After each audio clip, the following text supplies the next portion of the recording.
Welcome back to the KuttingUp podcast. It's your boy Will over here, man. You know who else? Big B. And today we got our first guest, official guest. Yes, sir. To the KuttingUp podcast. It's my man, a running back legend from Virginia Beach, Ocean Lakes High School, Brandon Simmons. What's happening?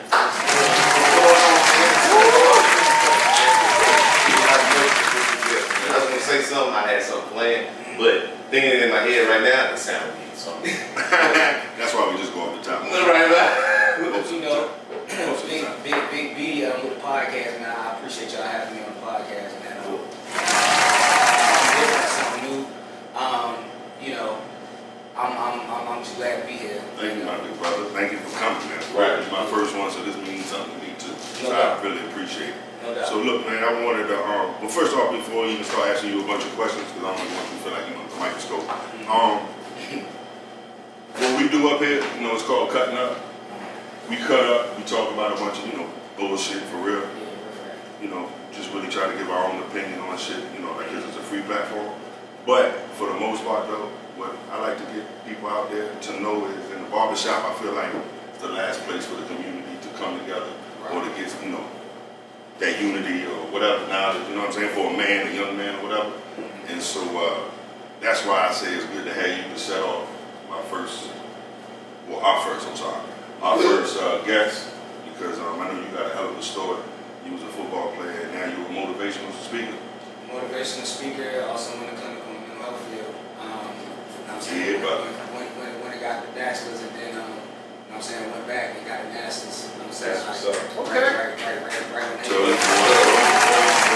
Hey, before we get real deep and serious, I got it right. And you good, Brandon, because you don't know, but I'm sick of this shit. Yeah. So every time we get on here, bro, you good this time, bro. Actually, no, you not. What? Every time we get on here, bro, they playing some shit and they don't tell me shit. Him and Marcus come here and they be having hats on. Don't tell me shit. They wear the same colors. Don't tell me shit. Every single time, I'm sick of this shit. I don't be knowing. I promise you I don't be Do knowing. we got a union? So, these motherfuckers both got white hats. Both got hats on and white t-shirts. This nigga Wood. Y'all can't see this nigga, but he got a white t-shirt on too. But it's cool. Alright, thank you. My bad. I'm trying to get that out. This is bullshit. Real quick, man. How long? Well, shit, I've had the shop since 2010, but you've been coming here since what age? Since a baby, pretty much. You know. Yeah, I think we've been open since since 2000. We've been open since yeah. 2000. I think Yeah, you've been coming. since a youngin', I'd probably say at least about 6. Yeah. 5 or 6. Told you, bro. Yeah, All a the long time. time. You know, coming in here, getting cut up, hearing all the talks, the barbershop talk. You know, I done seen this joint evolve. You know what I'm saying? From, you know, a lot of people to Different locations. different locations, all types of stuff, man. But You say different locations like I be leaving. Different locations. I be right here. But, For I 20, got my 30 head cut in 3 different spots. in this same parking lot. the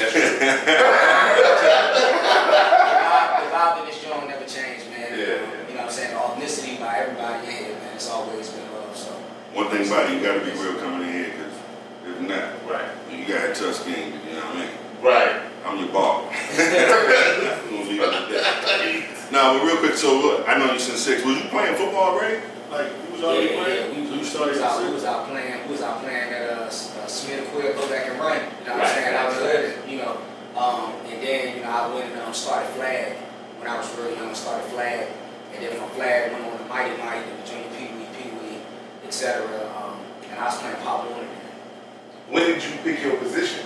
Like, at what age did you know, like, this is the position I need to stick?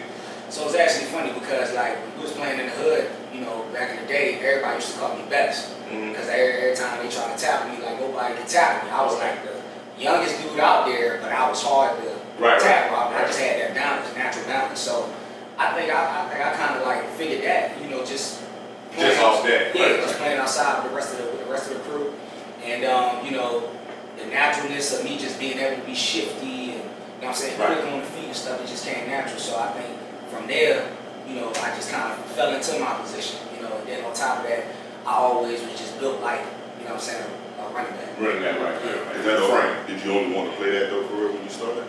Honestly, I got the ball and just got the ball and just went crazy, you know. Like I said, it's just natural. It's just natural. Like I always had quick feet, speed, quickness, all that.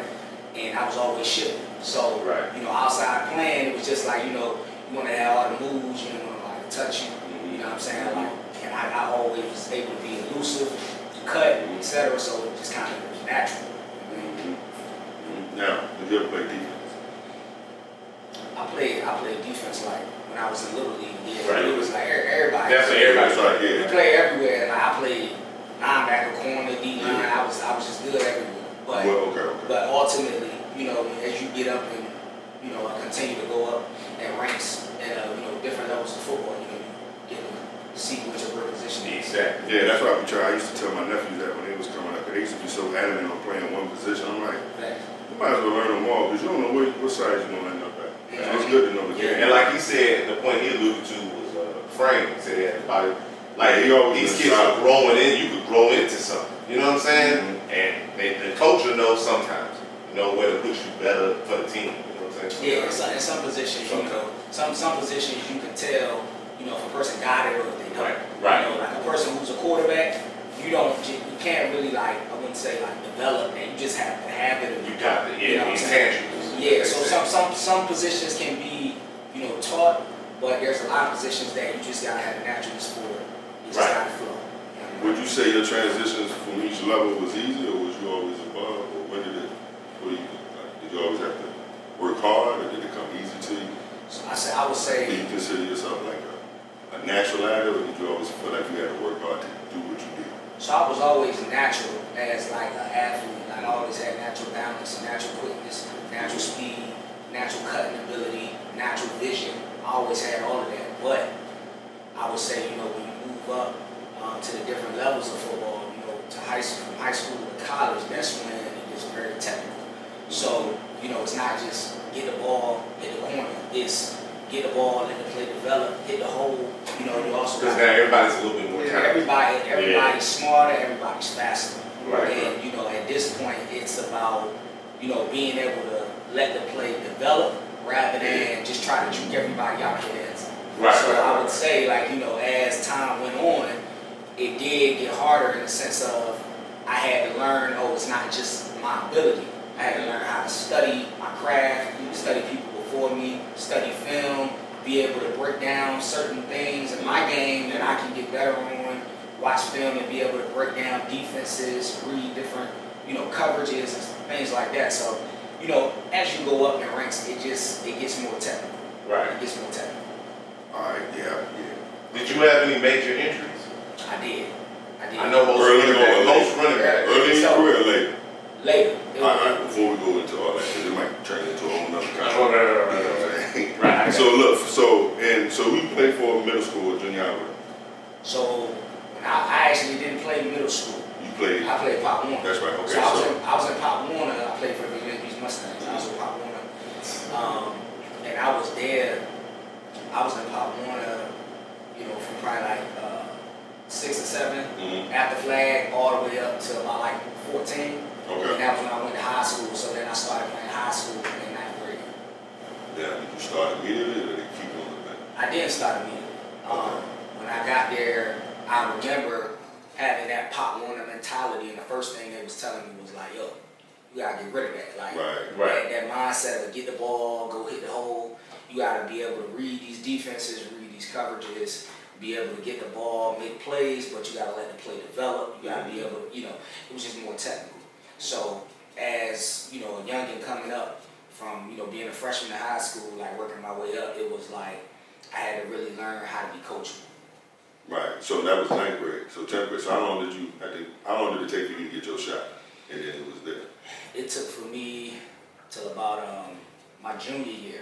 That's when I actually got like my full shot.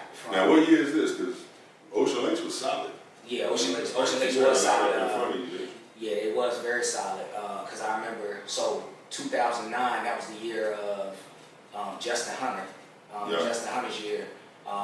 That was the year that all the games had got taken away. Then in 2010, that's hold on. I forgot about that. What happened then? Yeah, let me know. I forgot. It was like a schooling zone or something like that, right? Yeah, it was players were out of the school district zone, and they were still going to Ocean Lakes, and that was illegal to do. Yeah, they was cheap. Yeah, quote unquote, yeah. So I forgot all about that. yeah, and that was in 2009. So in 2010, that's when I come in. I'm a freshman. And then you got the senior quarterback, LaFonte Thurgood. He was one of the guys I looked up to. And from 2010 to 2011, that's when you had Eli Harrell. His year, he was a senior, and that was another guy that I looked up to. And then What positions were they playing? So LaFonte was a quarterback, and Eli was a defensive end. Gotcha. Okay. And then when my junior year, that was 2012, that was the year that Turtle, Corey McCutcheon, he was the quarterback. Okay. I was the starting running back, and we went to the state championship. That's right. See. Now, you was lead rusher too that year, right? I was the lead rusher that year. I was the lead rusher that year. I had actually broke Scotty McGee's record that year. Okay. And then I was the lead rusher that year in the district. And then I believe I was in the running for first team all state, but I didn't get it. I had got like second team all state that year. All right. But that was the year that we went to the state championship. Now, the whole time you played at Ocean Lakes, you played for the same coach? The same coach, yeah, I played for the same coach. Chris Scott. Yeah, I played for Chris Scott. He coaches at Smith now. Okay. Mm-hmm. So your 2012 was your junior year. 2012 was my junior year. And then you took that into your senior year. What happened in your senior year? So my senior year, that was the year that I actually had broke my record from the previous year. I had rushed more yards. I think it was like 1,300 yards in the regular season, and then going into the playoffs, it was like 1,600 to 1,700 yards altogether. Okay. All-purpose yards, I think I was like at 18 or 19 from like punt returners, kick returners, stuff like that. And then I want to say, so yeah, we had went to the third round in my senior year, and we lost against Colonial Forge. That's a team out of like Northern Virginia. Mm-hmm. So we had lost against them, and after that it was just straight to grind mode. I graduated from high school, and then it was like I was trying to find a home, because Yeah, that's what I want to get at. Hold on. So that's Before we go there, before last things on high school, I got 2 things. One, as a small, skinny corner when I was younger, I hated you niggas. Well, I didn't hate y'all. I hated defensive linemen and linebackers who let you get past them to now I got to tackle. That's my problem, for one. So we passed that now. But 2, when you said you went from, I know you said you started in your junior year and your senior year. Here's the important question that I need to know. Vagina-wise, right? Stay with me. Well, damn. But vagina-wise, from sophomore to junior and senior year, how did that fluctuate? How did you deal with that? That's the So important from my junior year to my senior year in high school. My bad, brother. I forgot we get Yeah, we got to get the point. I always wanted to notice these football players. Like, how do you walk around and focus? We gonna be transparent as possible. Right. So I was the cat that I had a lot of that. I could juggle a lot of that. Mm-hmm. You know what I'm saying? But I was honest with you, I didn't really get involved in that till my senior year in college. I was just so college. So I let him go on a little bit about football. I should have made him back up a little bit. Yeah, I I told you I know him since he's okay. So I know his pops too. Okay. Without even, because I'm gonna have his pops up here one day too. Okay. But yeah, he's very disciplined, and that is part of the reason why I like to talk to you too. Because although he had a lot of success early in football, I'm not. No. Go ahead. He's very disciplined. Period. So I believe what he's telling you. So I don't think it's just I believe shit. And I think I witnessed it. So you know what I'm saying. But he's very disciplined, and that was part of the reason why I want to talk to you, because from what I know, you was A1 from day one, meaning on the field, in the school, with the grades. He was a leader. Every team he was on. I mean, as far as I know, you never had. Even he was a model student. Right. It's like what you tell these kids to do, so you can get the offers and get the opportunity. And we got to get to college now because I got more questions, but we'll get to that later. Oh, Explain. So what I was saying was we ain't getting into that part. I was letting them explain the football. Right. Because it sounded like it was all successful. Majority of it was. But like when you got to your senior year, you did damage, but you ain't have no offers that you wanted? Yeah, I didn't have no offers. I had no offers on the table. I even had a 3.9 GPA, 3.94 GPA. When you say no offers, you mean just Division I or no offers? I didn't have any offers. Damn. I didn't have any offers. Now I did have some interest. You had what? I did have some interest. Okay. I had interest, but I didn't have technical. But you was gonna have to go on and earn your scholarship pretty much. Yeah, pretty much. I was gonna have to go and earn it, and it was like, when it came down to like offers and stuff like that, it was just one of the things where, politics. Right. Yeah. Why you think that though? Like, But yeah, that's what I want to know. Like, what do you mean politics? Like, keep it funky. Like, do you think it was because you got a lot of kids that might see this or that might even be going through this same type shit. This, I promise you, this is the first time I ever heard this shit.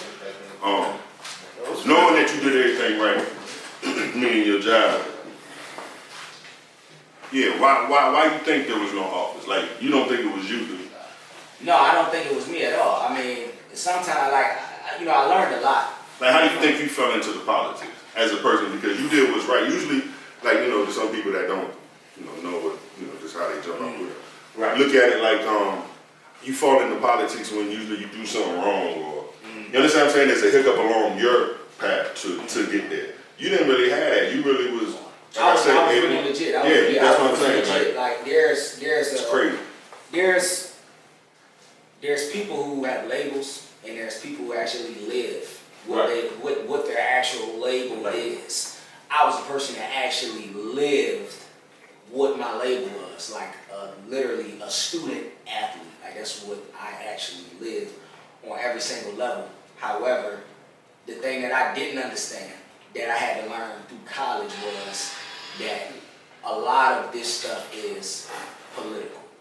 And when I say political, I'm saying you can do everything, in life sometimes you can do everything right, and you still might come up short. Right. Sometimes it's just not meant for you, or sometimes it's something better. Right. However, when I say the political, like things are political, is you can have a guy that is 6'3", and he might got a 2.9 GPA, and he's really, really good on the field, but then you got another guy who's 6'1". They play the same position, and he's got a 3.9 GPA, and he's, great on the field. A coach will take the other player just because he's 2 inches tall. Yeah.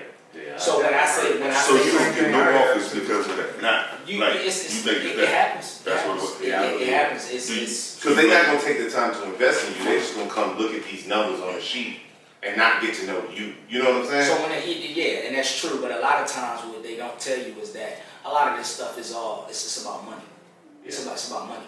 It's all about money, and it's politics. Now, I'm not saying that every single player or every single person's experience is gonna be the same as mine. Everybody has their own experience and their own journey. Some may come as a walk-on, and then they may go to the league. And some may come as the #1 guy out of high school, and then they don't do nothing. Right. So it all depends and it varies. However, it's all about size and speed.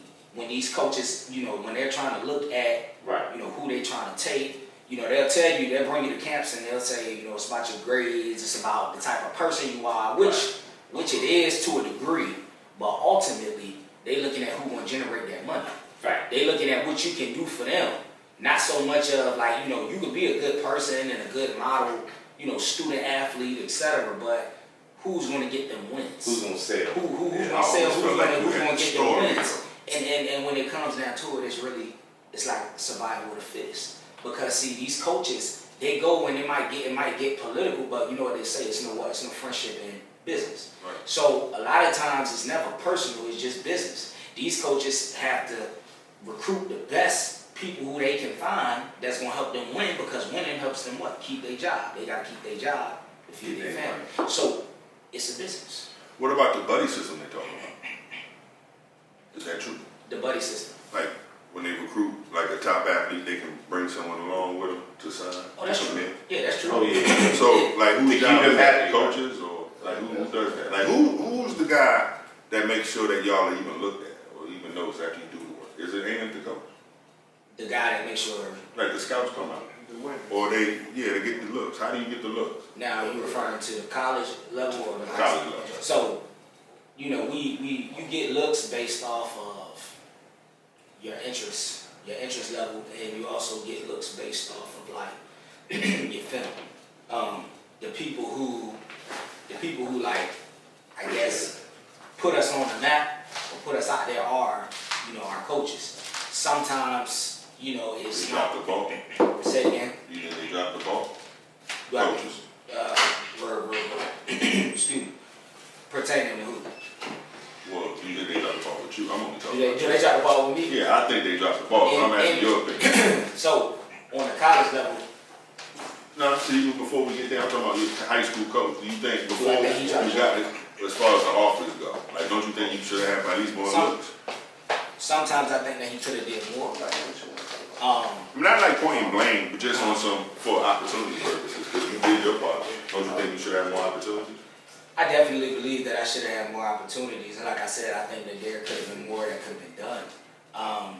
But you know, even with the way that I got to Old Dominion University, like a lot of people don't know how I got there. Yeah, we'll get into that. A lot of people don't know how I got there. People think that I got offered or Right. I just walked on, which I did. I was a preferred walk on, because a preferred walk on and a walk on, they're two different things. A walk on is just a person that say, you know, it's a little bit of interest from the coaches, so you're gonna walk on. Preferred walk on is somebody that they say in particular, like, yo, we want this dude to come walk on. And the way that it happened with me going to ODU was, it was in like the last segment of my senior year, signing day came, all my teammates had signed, and I was like in the newspaper like every single weekend, like from after, you know, Friday night lights and stuff like that. I was the leading rusher, top running back. Right. And everybody signed on signing day, but I was the only one that didn't sign on signing day. Mind you, I had the highest GPA, you know, top dude. Didn't sign on signing day. I think that's crazy. Yeah, didn't sign on signing day. And what actually ended up happening was I got a phone call like probably like a month later from one of my teammates telling me like, congratulations, you know, I see that you signed with ODU. So I'm confused. I'm like, I don't know what you're talking about. Right. So I go on Recruit 757, which was a hot at the time, you know, with all the 757 athletes being recruited. And it said that I had signed with Old Dominion University, and in the little like description, it had dialogue of my coach saying like, you know, I was glad and excited to be a part of Old Dominion University, etc. So at the time, I was lost and I didn't really know. But at the time, you know, I was talking to my pops, and he was just like, "You don't have nothing on the table. They know who you are. They like you. You might as well go ahead and Take the I opportunity. remember that. And it was D1. Because before that, weren't you going to do something else? You was going to go play in New York or something, I thought. Or it was an idea. It was a possibility of going to prep school. Yeah. Or it was a possibility of going D1 AA. You know what I'm saying? But at the time, like I said, it was D1. It was making that transition. This is the time ODU was making that transition. Yeah. So it was making that big transition. And you know, my pops felt like it was going to be a good move for me, a good look. It was right up the street from, you know, where I reside. So I took that joint, and I mean, just went and rolled over there. So, you said something earlier that disturbed my spirit. You said it wasn't until your senior year in college. Listen, I wasn't no athlete. Wasn't no athlete. I went to college, bro. And it's thrown at you. Now, I went to HBCU, and ODU's not HBCU. No. It was thrown at me, right? And this is college. There's white girls there, black, whatever you into. I don't know what you into, doesn't matter. I'm into How the the systems, hell, man. huh? I'm into the systems. Okay, cool, good. It's good for them. How the hell did you make it to your senior year? Especially, you was on the football team. I don't give a fuck what position, what you was doing, whether you was riding the bench or not. You was on the football team. How in the hell? Like, there's dedication and there's focus and there's goals and then there's another level. That's true, though. I did. How the fuck did that happen? So I can say it like, so when I was in when I was in high school, I would say it's really about the way that you are conditioned. Mm-hmm. The way that you are conditioned, like, mentally, spiritually, emotionally. And for me, I always grew up with the teachings of the Most Honorable Elijah Muhammad and the Honorable Minister Louis Farrakhan. So having those teachings, it gave me knowledge of self, like real early. So having that knowledge of self, it just kind of allowed me to see things and perceive things differently. Okay. So as a man, I'm still a man. So of course, if I see one of the shorties in college, of course I'm looking. I like women just like every other. But it was something that kind of always would run through my mind, and it's like I knew how much work I was putting in. I knew how much hours I was dedicating myself. All the things that I was doing. Focused. All the things I was doing when nobody was looking, and I knew where I wanted to go. See, that's the thing. That was the difference with me and a lot of dudes is they did it because some of them did it because they had to. I did it because I wanted to. Right. And I knew where I wanted to go. So I knew that if I wanted to, go to the league or go wherever I, envisioned in my mind, I wanted to give myself the best chance, the best opportunity. So I would always tell myself, woman, etc., all that's gonna always be here. But the opportunity, that ain't always gonna be there. So here's my question to you now, then. And this is just a little, your opinion, you thinking back. Say you got all the offers, right? Say you got all the tapes, you got all the books and everything. Would you still have that same mindset, do you think, in school? I definitely knowing that you kind of got a little bit, I know you got to still work for it, and nothing's given to you, but you still would have had that mindset, like stick with your faith and what you believe in, the goals and focus. Oh, 100%. I definitely would have had that mindset. To be honest, it probably would have been even worse. Right. It probably would have been even worse than it was because to know that opportunity to be at a big D1 college, or, to know that I'm really like you got places to go. Yeah, I know, what I'm saying, like to know that, like it probably would have been 10 times worse. He was so focused. Yeah. He knew he wanted to play football. Right. I remember. Nothing. It was just nothing but football. It was nothing else. Football. You gotta live that. That's how you gotta be live that. You really. That's why I didn't understand why there was no. I ain't never understand why there was no office. Right. Even with the politics. Yeah. It just didn't make no sense. You really gotta live that, but I can definitely say after like reality set in, and I kind of had went through different experiences, regarding football, politics, and actually seeing how life is, seeing how people Is this before you started your career in ODU, or you talking about during ODU? During and after. All right, well, so okay, I'm trying to say, when was that reality? Yeah. When, like, so after your first year, well, how was your first year at ODU? My first year at ODU was just like I literally was. So it's funny because I know that you were saying like with a woman you see the shorties on campus and everything, and I'm out and about. Everybody would always see me, but I was always like people would know, like the football team would know me, and I would know some of the shorties like just from different activities on campus, but nobody knew that I was a football player. See, they knew that I did something because I was like built, but I never acted, like how football players would act. I was like the guy that was just like, yo, that's B Simmons. He's, and then when people would find out that I was a football player, they would be like, B Simmons, I didn't know you played, football or whatever. I knew you did something because like, you built and everything, but it was just the way that I carried myself. Right, because usually you can tell by how they act, like, those are the frat, that's the football player, that's both. Exactly. You know what I'm saying? Right. I would never wear my football gear on campus. I was never on the scene, and this is early in college. This is like when I was a freshman, I was never on the scene. I was never wearing my gear on campus. I was never, at the little web jam joints they was having. Showboat. Yeah, I was never on that type of time. Like my mindset was literally like, get crazy, and just, like just go crazy on the field, so I was just like, I was in the zone. What was your record after the first year? The first year, I think we were 6-6, and then since we made that transition, that first year, we didn't even go to a bowl game, because I think you gotta be in a certain conference for like a year in order to make that transition, you know what I'm saying? When did the fuckery start in ODU? Man, that joint started when I was a freshman. Oh, word? Yeah, that joint started when I was a freshman, because explain fuckery. So you walked on. Yeah. But didn't you earn the scholarship? So I walked on. I was preferred walk on. I earned a scholarship, but the way way that they gave me the scholarship and then how it went, it was totally like, it was terrible, it was trash. Like, I basically earned a scholarship. I was like, all my teammates knew how good I was. Right. And they knew how good I was.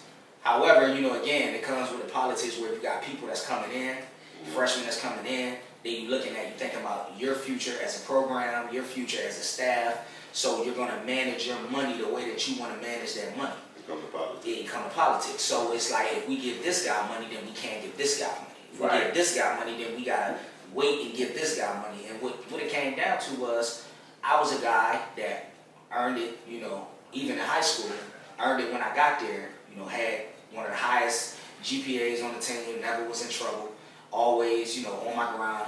And they knew that they had to give me something, because it was like, at that point, how can you keep this young man here, he doing everything right and then some, and y'all still treating him like this, like, so. Right.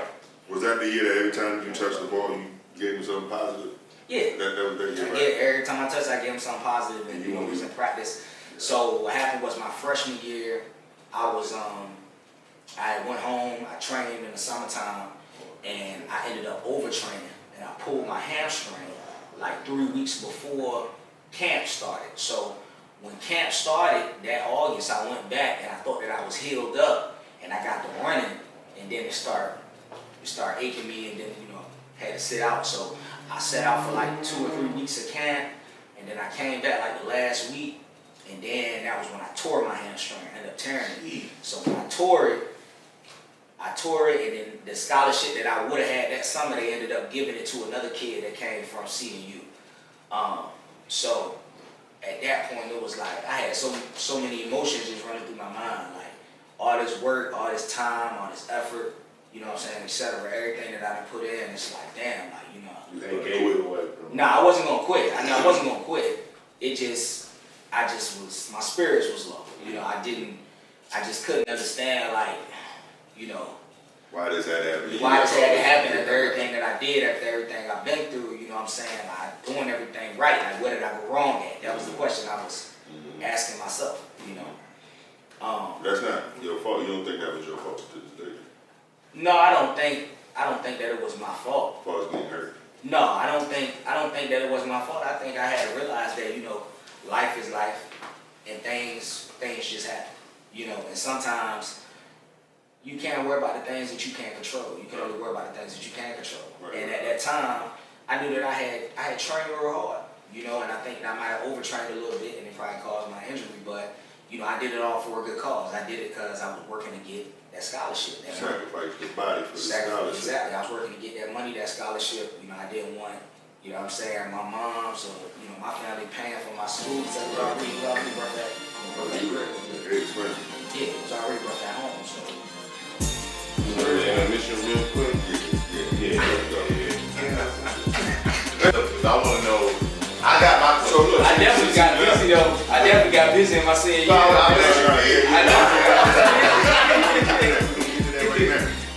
bet you did. I'm not. So, through that, your senior year, you bust ass, right? No, where we was at? Scholarship. No, we was at the scholarship part. You earned it? Yeah, so I had earned my You tried to scholarship. get it away. Yeah, earned my scholarship, and then they basically said that they needed me. When I got hurt, they said that they needed me. So That's when they went to the playoffs?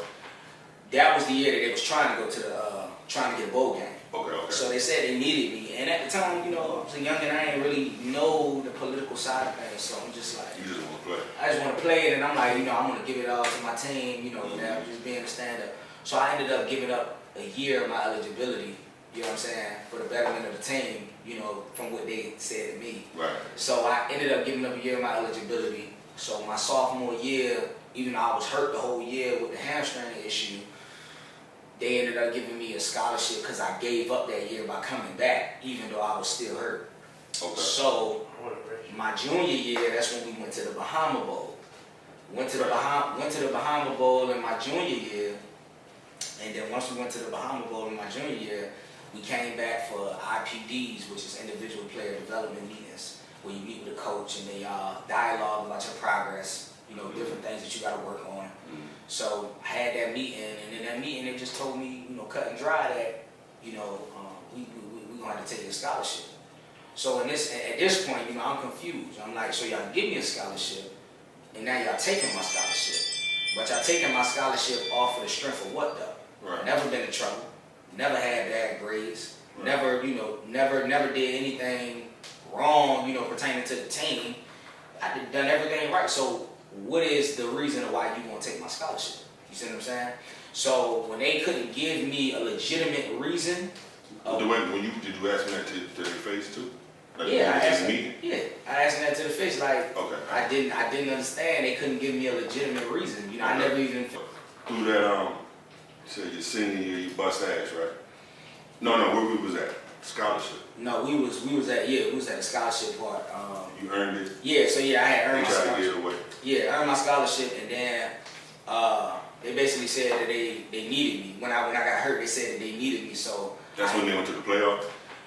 That was the year that they was trying to go to trying to get a bowl game. Okay. So they said they needed me, and at the time, I was a youngin', I didn't really know the political side of things. So I'm just like, You just want to play. I just want to play it, and I'm like, I'm gonna give it all to my team, without just being a stand-up. So I ended up giving up a year of my eligibility, you know what I'm saying, for the betterment of the team, from what they said to me. Right. So I ended up giving up a year of my eligibility. So my sophomore year, even though I was hurt the whole year with the hamstring issue, they ended up giving me a scholarship because I gave up that year by coming back, even though I was still hurt. Okay. So my junior year, that's when we went to the Bahama Bowl. Went to the Bahama Bowl in my junior year, and then once we went to the Bahama Bowl in my junior year, we came back for IPDs, which is individual player development meetings, where you meet with a coach and they dialogue about your progress, different things that you got to work on. So I had that meeting, and in that meeting they just told me, cut and dry that, we gonna have to take your scholarship. So at this point, I'm confused. I'm like, so y'all give me a scholarship, and now y'all taking my scholarship. But y'all taking my scholarship off of the strength of what though? Right. Never been in trouble. Never had bad grades. Right. Never did anything wrong, pertaining to the team. I done everything right. So what is the reason why you gonna take my scholarship? You see what I'm saying? So when they couldn't give me a legitimate reason. Did you ask me that to their face too? Like, I asked them that to the face. Like, okay. I didn't understand. They couldn't give me a legitimate reason. Failed a drug test. I don't even smoke. Right. So I never even failed a drug test. So it was just like, at that point, for y'all to say that y'all gonna take my scholarship, give me a legitimate reason of why. They couldn't give it to me. So at that point, I knew that, it was put politics involved. Okay. You can't give me a legitimate reason of why you want to take my scholarship, but I do everything that you say is right. You tell me that I'm the epitome of your philosophy. Right. And high. I remember great that. student, great person, great athlete. Yeah. If I'm the epitome of that, and I do everything right, Why you don't get what it? is your reason of wanting to take my scholarship? Right. They couldn't give me a legitimate answer. So from there, I just, my perception, everything changed. You got on your business tip. I got on my business tip, but I more so just started to live. Okay. Started to live, Okay. because like I said, I was so focused, and I was still focused. Right. But I was just so focused that I wouldn't live. I wasn't living college life. I was literally living like, B Simmons is in this zone. I'm gonna block everybody out, everything out. I'm gonna do everything I gotta do just so I can get to this other destination that I want to get to. And basically, what I was doing was I was not living a college life, cutting off, a lot of social media, social life, and really just in the zone, So How you stay locked in like that though? honestly, man, it's like I said, when you know what you Like that's so discouraging. You feel what I'm saying? So yeah. how did you just stay locked in, even knowing that they was gonna take your scholarship? Like at that point, didn't you think it was over? Drug test. So it was just like, at that point, for y'all to say that y'all gonna take my scholarship, give me a legitimate reason of why. They couldn't give it to me. So at that point, I knew that, it was put politics involved. Okay. You can't give me a legitimate reason of why you want to take my scholarship, but I do everything that you say is right. You tell me that I'm the epitome of your philosophy. Right. And high. I remember great that. student, Yeah. great person, great Yeah. athlete.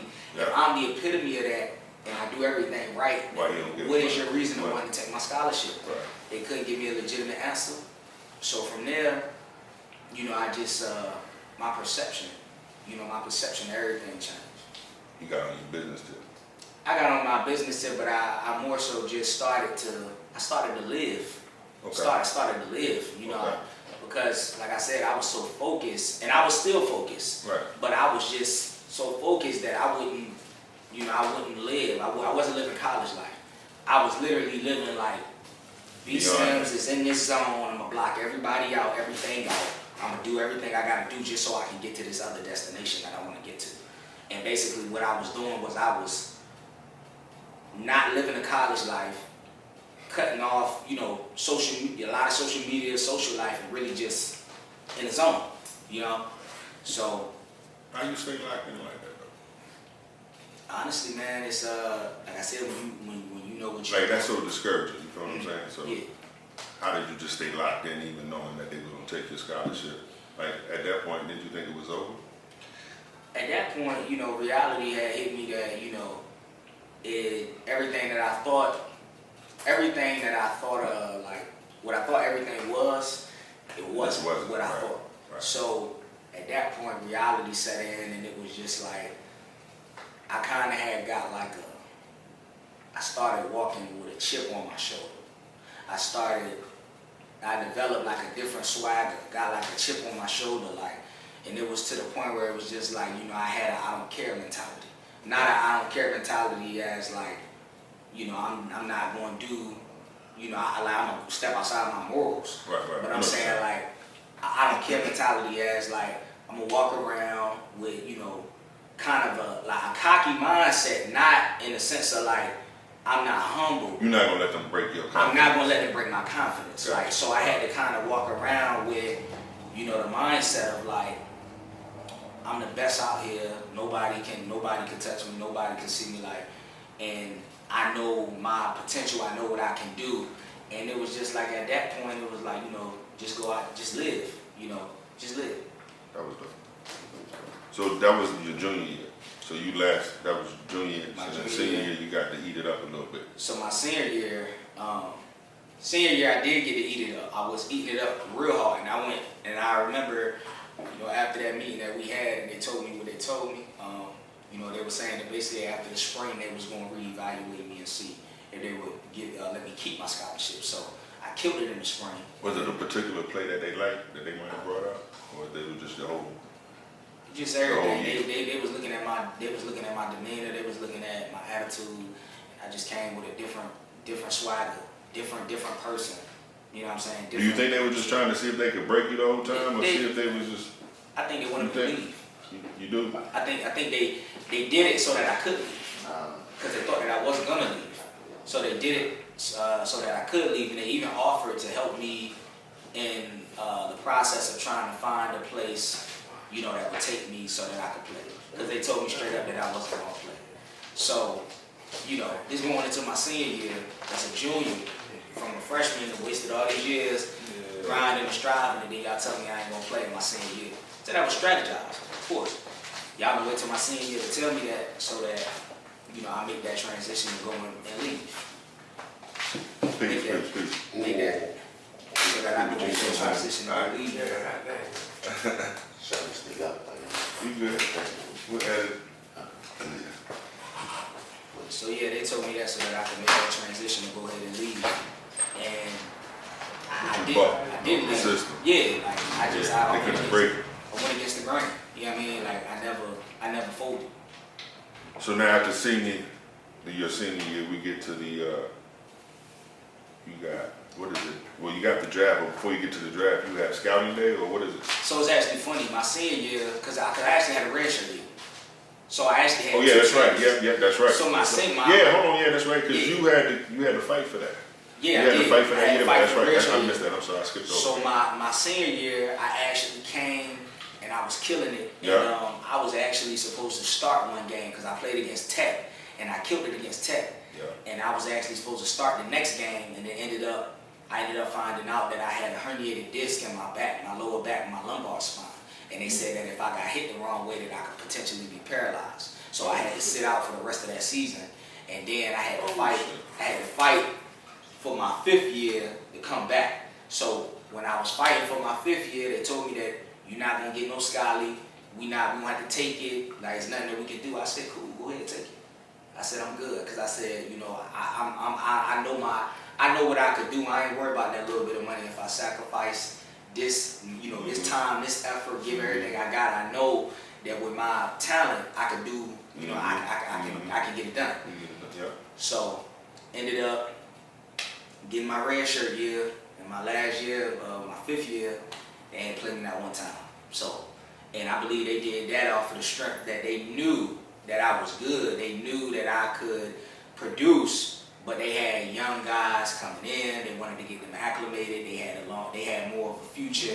At that point, I'm on my way out of the program, and you know, they didn't think that I was going to hit the league or nothing like that. So they like, you know, he here, he's just a model guy, he a model person. Why not keep him on the team? So, I think that's fucked up that they did that. The system is fucked up. That you can fall into that knowing that you're a model student, model player. I think that's fucked up. You staying so goddamn focused and positive is a hell of a motherfucking thing. Like you won that battle. You beat their ass. Oh, no question. Because they damn sure try to probably get you, from what you say, to quit. What, your 2nd year? Yeah. Maybe even your 1st, the way they was treating you. Oh, no That's question. some bullshit. I don't like that shit. That shit crazy. You know, it came to a certain point in time where, you know, I knew who and what I was dealing with. So it's like, sometimes, man, you just gotta. So at that point, you probably really felt like, I probably shouldn't even came in and played, you know? So I say that to myself. I'm gonna be honest. I say that to myself even to this day. Like I'm 26 now, so I think I stopped playing when I was 23. I want to say, 23. So it was 3 years ago. So I say to myself now, like, man, if I would have knew then what I know now, how much more ahead would I be? Right. But then again, would I be the same person that I am because of the things that I went through? So a lot of those things that I went through, a lot of those trials and tribulations and, you know, struggles and frustrations and adversities that I went through with that whole entire thing, I look at it and, you know, I get upset at it sometimes, but I feel like the older I get, the more I experience life, the more I go through and, you know, understand the way people move and the way things work, I start to realize that sometimes in a bad situation, it's always a blessing and a lesson, you know, and you know, you can learn so much. Like I learned a lot, you know, from that whole entire thing, not just to help another young person but who you are. Who I am. I learned a lot about who I am. And, you know, that's how it happened. A lot of young guys, they don't understand, like, you know, when they say, my college coach used to say, like, your body is your job. And really, literally, your body is your job. Because that you putting your body on the line every time you step out on that field, and it's like literally a muscle, a joint, anything can give out, pop, anything, and your whole career can change in the blink of an eye. So, that's real shit. Look, I forgot to ask you earlier. Now, your high school coach got you on ODU. While you was going through this shit with ODU, did you ever want to like reach out to him for any help, or just, I don't know, did you feel like, cause you know you're going through it, so being that he got you in there, did you ever maybe blame him for being there, or did you? So I never. Like, did you ever want to talk to him like, yo, why you do this to me? Like, or what was like, you know what I mean? So that's actually a good question. I never had that conversation with him as to why he went on ahead and just kind of. Because the whole time he's still like making moves out here, being successful. I mean, moving on, you know, what I'm assuming, or, you know, saying, I guess he's doing his job, he keep getting better jobs, or keep sending people to college, it sounds like, keep getting #1. But, so, you know, because it definitely ain't nothing about jealousy or nothing. You know what you can do, so, like, did you ever think maybe he can help the situation since he did get you so at the time when I was getting my scholarship supposedly taken, that was when I had called him up and told him what he was doing to me. Okay. And apparently, what he said he called him up and had a talk with them and got him straight. So he basically was just like, if I wanted to leave, to let him know where I was looking to go, possibilities or whatever, he would put a word in. But at the time, I was going from a junior to a senior. I had built relationships. I had built, you know, just different things I was involved in. You know, and I felt like at this point, it was bigger than football. It was. I had to realize I had to take it, even though it hurt me, accept it. I had to accept like it was bigger than football at this point. So it was just like, listen, I started to develop a mindset where if something is for you, it's for you. And you know, what God put in place for you, like nobody can touch, nobody can alter anything, you know. So if it's there, it's there, and if it's meant, it's meant. So at that point, I was just like, I'm not gonna leave, I'm not gonna fold, I'm gonna just deal with it. Man, that's real shit. That's easy to, well, I don't want to say it's easy to say, but when you know you just put everything on the line, you did your part, it's out of your hands, so it's a lot easier to deal with.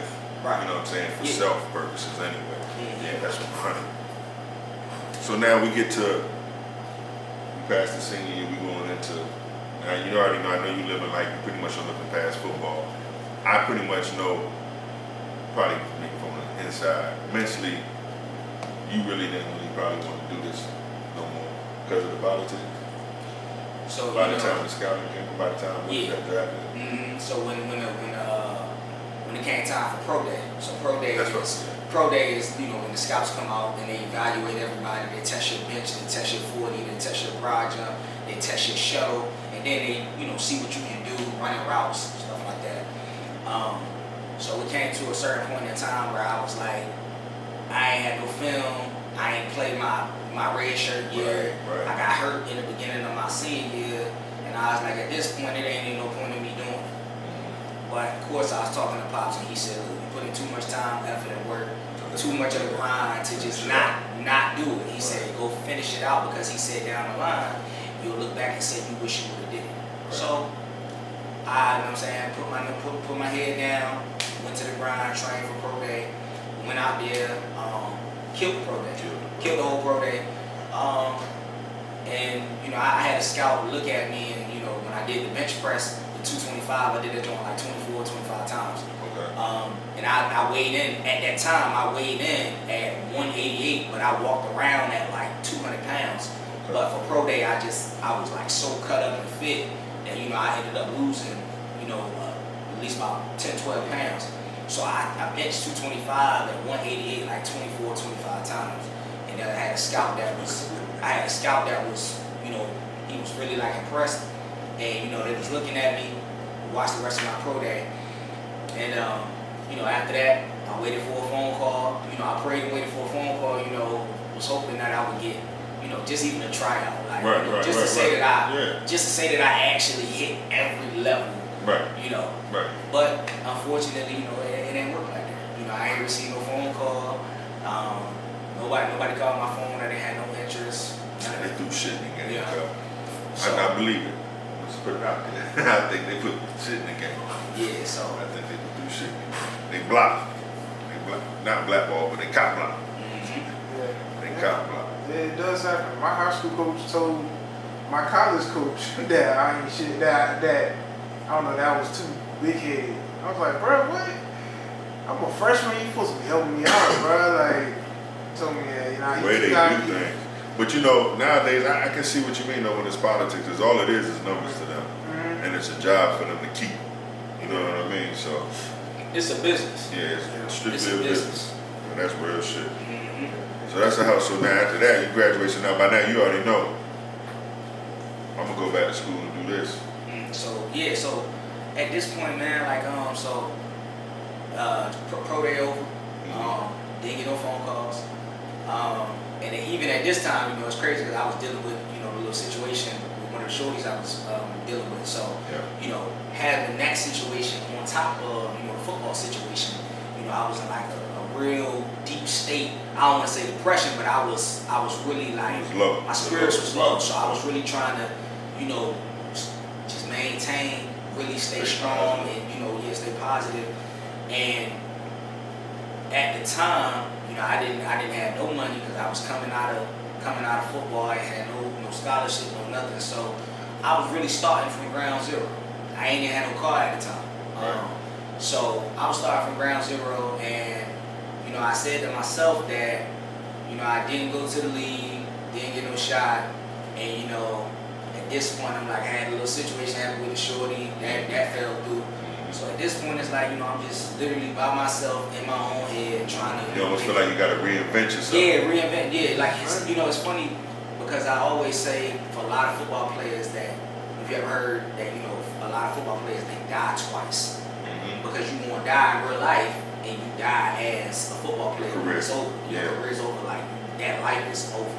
So I had to realize, you know, that life was over, and now, you know, the real world is, you know, kicking in. So and it don't stop for you. And it don't slow stop. down. Yeah, it don't slow down. So I said to myself, you know, I ain't had that much money, didn't have, you know, too much going on, so I said I might as well stay in school. Because I knew if I'm gonna do anything, going back to school was probably gonna be the best bet, because it was gonna give me time to recuperate and try, you know what I'm saying? Also give me some financial aid at the time, because, you know, like I said, who's broke, you know, coming straight out.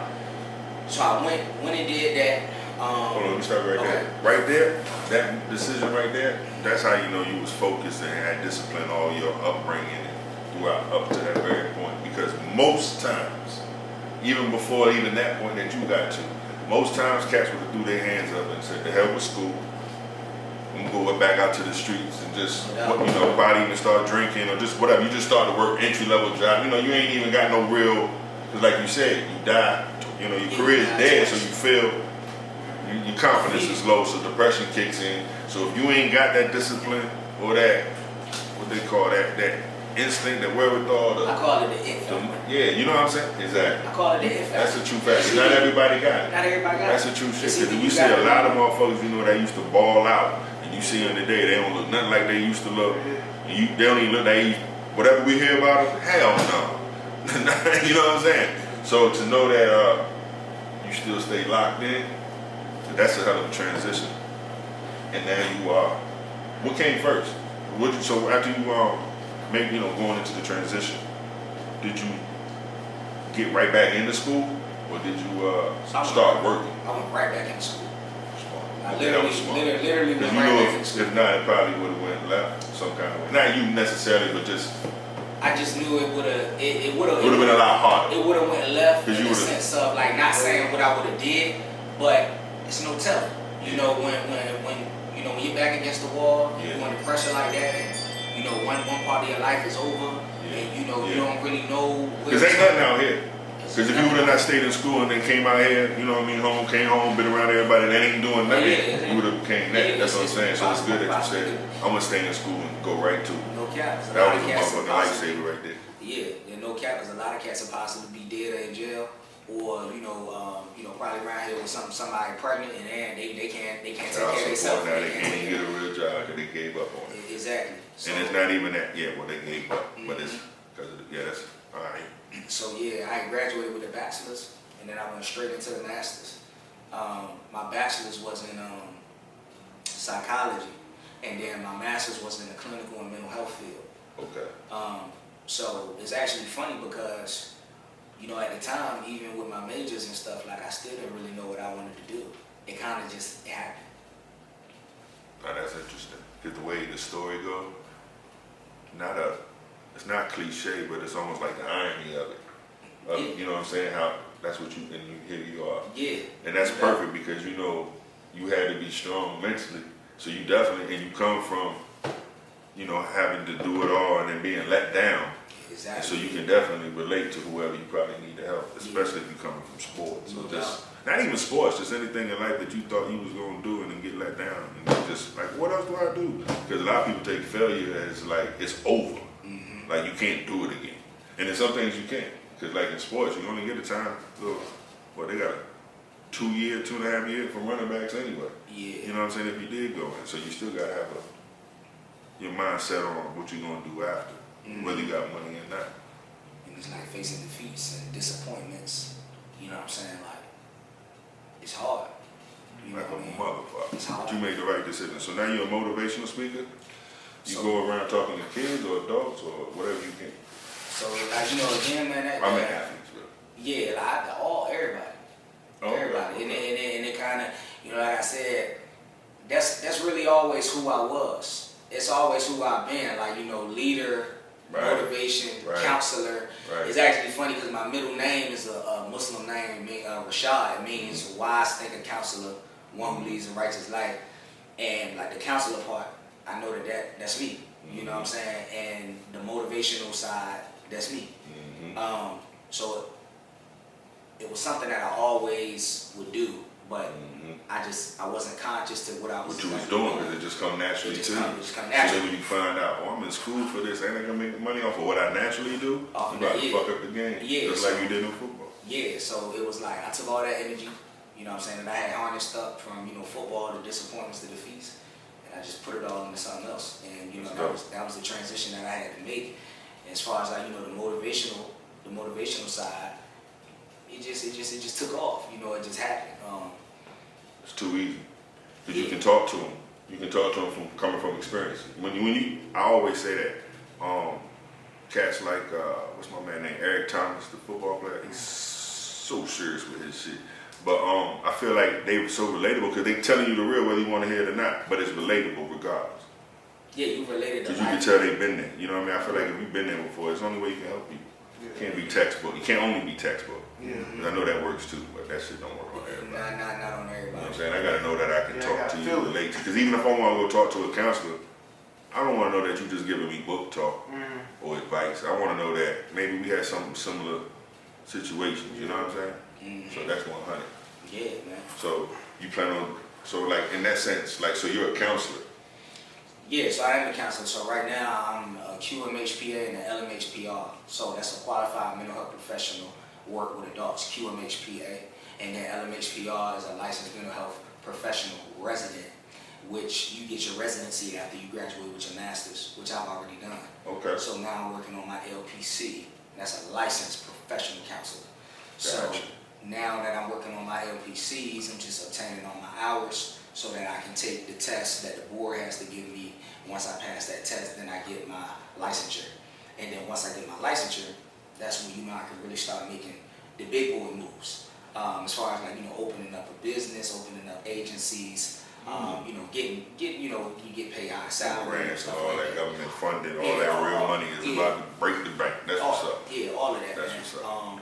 That's So with that, the motivational speaking, that was, that's something that I just like. I do it on the side, but that's why I'm every day. I do that every day, in some way, shape, or form. I do it every single day. And a lot of times, if people follow me on Instagram, like you'll see, I wake up 3, 4 in the morning. Go run the miles. In the pitch black dark, and then go hit the gym, and I'm just motivated, and That is some motivating shit to get up still at 3 o'clock in the morning to go work out. It's like being in the You look like it too. Yeah. it's like being in attack mode. Every day it's survival of the fittest out this gym. So is that your plan though? Once you get your LPC, you gonna open up your own? Yeah. That's what you gonna do? Yeah. Once I get my LPC, of course I'm gonna stay around the people who have been there before me.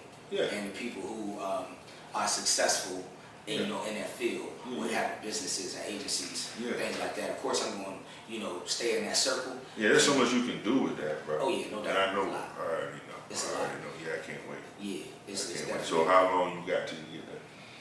So right now, You said hours. yeah, it's based on Well, I ain't hours. trying to mess. Let me. Leave that No, alone. it's based on hours. It's based on hours. So Yeah. as of right now, like I still have to calculate all my hours. Yeah. Once I calculate all my hours, then I can start studying for that test. And then once I take the test, that's going to determine. Yeah, it's going to determine. So it can happen whenever. So that's a board type test. Yeah, it's a board type test, and it can, like I said, it can happen. I would say like I would like to aim for like within like the next year coming, but it can happen even sooner or Just it's on you, or right? later. I got you.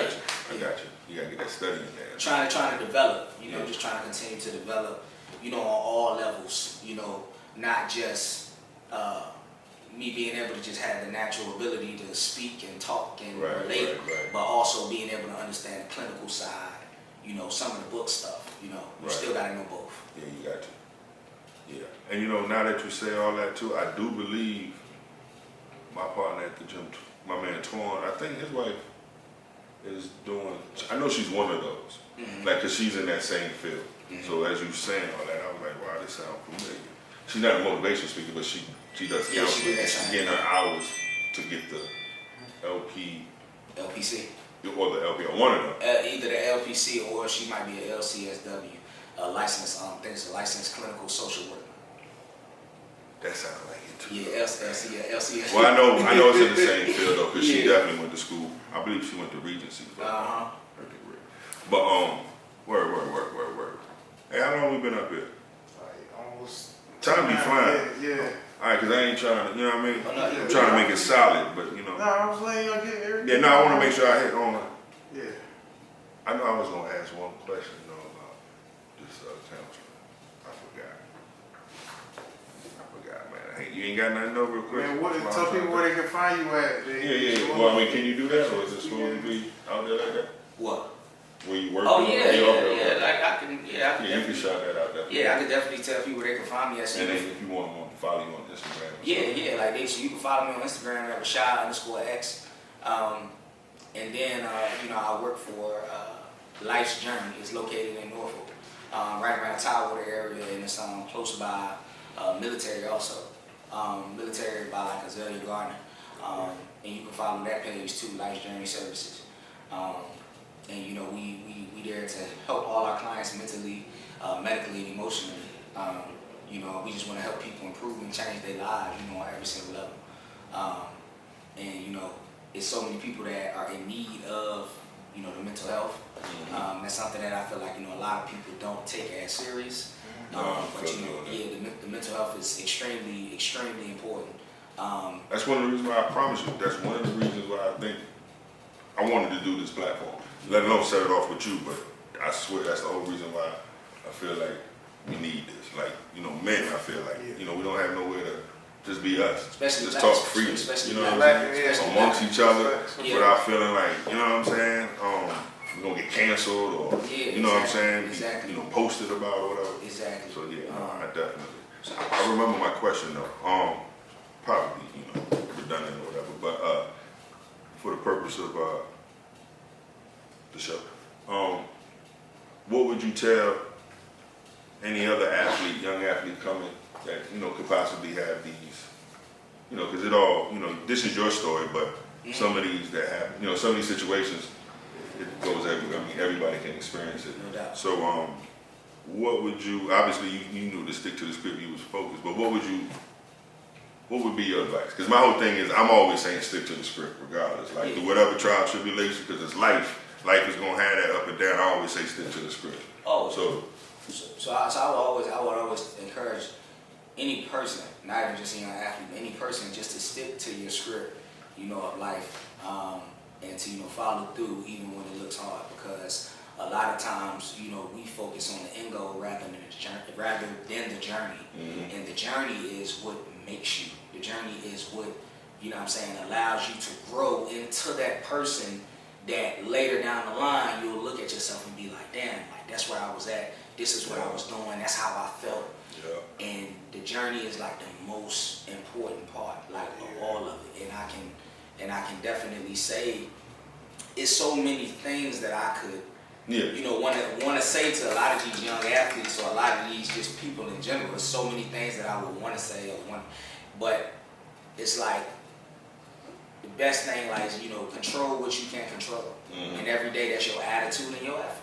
Because no matter what, you're going to have people fall to the wayside. You're going to have people that's going to die in your life, people who are your family members, close people to you. And it's like life, I always say that life is 90% of, 10% of what happens to you and 90% of how you respond to it. That's a fact. Yeah, so it's like, every single day is different. You know what I'm saying? The same, today is not refundable. Right. And, it's like, it's an everyday grind. It's literally an everyday grind. And I feel like sometimes like the biggest like setback or holdback from us as people is ourselves. That's a fact. That's right. That is number one. It's ourselves. That is number one. We literally are sometimes we literally can be in our own way.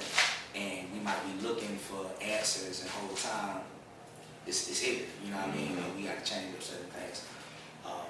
So, for a lot of those people out there, young athletes or just people in general, man, like, always, like you said, stick to the script. Don't abandon, don't abort the mission. Mm-hmm. Stick to the script, and just be patient in life, man. That's the only one thing I say is patience, man. Well said, my brother. Thank you.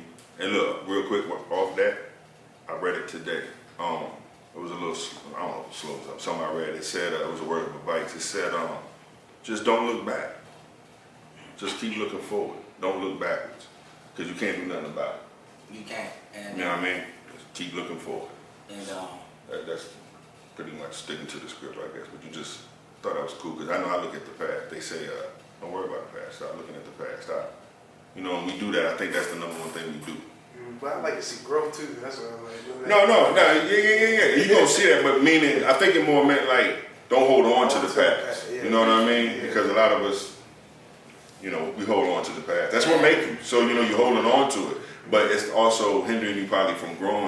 Even though you grew from that, but now you got to keep evolving. So I think that's how I took it anyway. And another thing also is I would definitely tell a lot of people, man, to hang on to your faith most importantly. That's something that I should say in the very beginning. No. To hang on to your faith most importantly, and it's, you know, no matter what religion or what you went to, just as long as you know how to be a good person, you know how to give unto others, hang on to that, and you know, don't let go of that. And for me, like, and I didn't say it, but one of the biggest things, and even still now to this day, it's like, you know, number one in my life, of course, is God first, my faith. But I can honestly say the thing that really dug me up out of, you know, the situation when I was in the dumps was the Honorable Minister Louis Farrakhan. Absolutely. And I say that, you know, he's a leader, you know, for all people in the world, but specifically for our people, our black brothers, like, and he was one that dug me up out of the dumps when I was, you know, going through it, you know, mentally, spiritually, emotionally, listening to him, even just watching him, you know, it really like filled my spirit up to be motivated to, you know, make an impact, a change on my life, and also make an impact and change on other lives, and more importantly, to step into my purpose or learn what that is, learn more about what that is every single day. So, you know, he's my biggest inspiration. Like this day, he's my biggest inspiration. So for all people, that's how they, man, hang on to your faith. You know, keep your faith in God, man, and just keep on pushing, dog. Man, I really appreciate you for coming tonight, my good brother. And just so you know, you inspire me too. You can be young and still inspire the old. So let that be known. I love you to death, my guy. I'm proud of you. I really appreciate you coming out, man. Anything I can do for you, you already know.